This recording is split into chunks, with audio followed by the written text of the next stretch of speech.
রকম কুয়াশা, কিছু তো দেখাই যাচ্ছে না। শীতের সকাল যেন কুয়াশায় ঢাকাই তো হয়ে গেছে আজকে। বাবা পিঠে খাওয়ার মতোই ওয়েদার।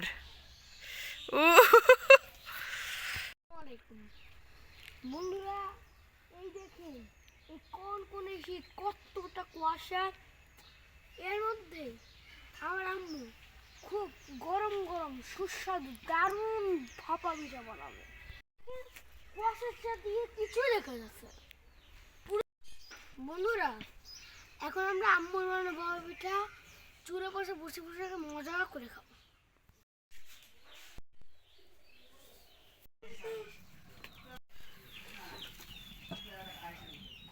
আমি কিভাবে লাগাই, এই হাড়ির ভেতর দিয়েছে পানি, তারপরে এই উপরে ছাঁচ দিয়ে আটা দিয়ে লাগা দিয়েছে, বুঝছো? এখন ভাপ আসার জন্য রেখে দিয়েছে।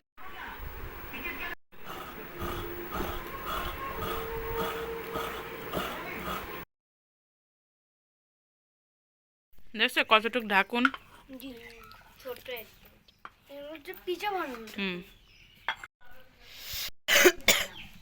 বন্ধুরা দেখেন পিঠে বানানোর প্রস্তুতি চলতেছে। আম্মু বাড়ি থেকে নিচে নামাচ্ছে।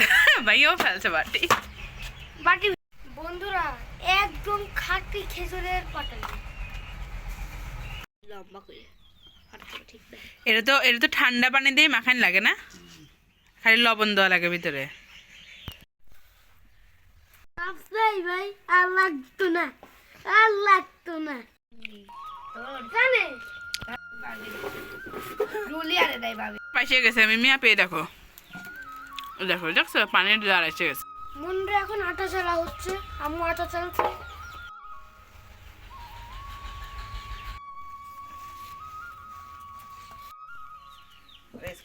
হচ্ছে আটা চালা, আটা চালা।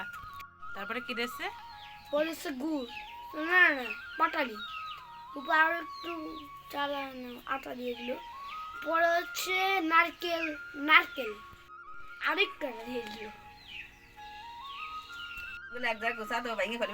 ঢাকুন গুছাও শোনা।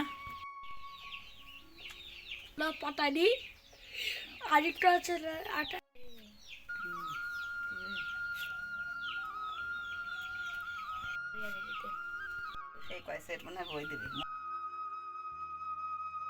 কার কার বলো তো?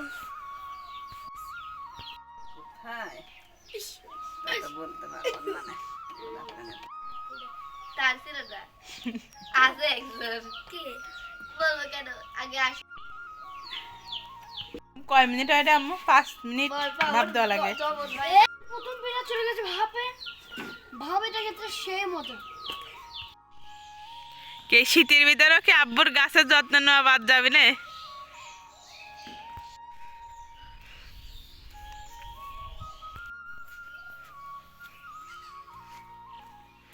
কুয়াশায় সরিষা ফুলগুলোও দেখা যাচ্ছে না, মনে হচ্ছে যে একদম তুষার পড়ে রয়েছে, সাদা সব।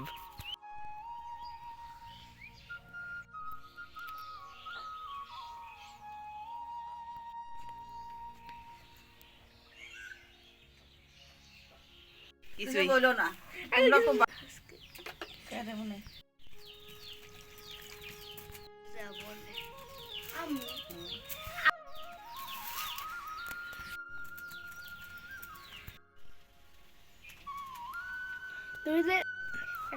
এই বাবা পিঠে বানালে কাকুর কথা বেশি মনে পড়ে।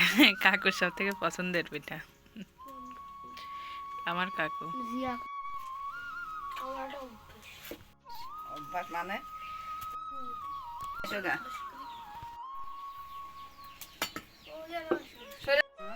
এটা কি তোমার হাতে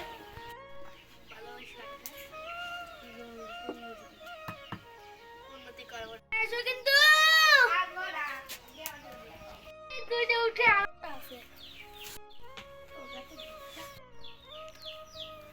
গাও জানে পড়ে না, ঠান্ডা যাবো না সেটা বলে।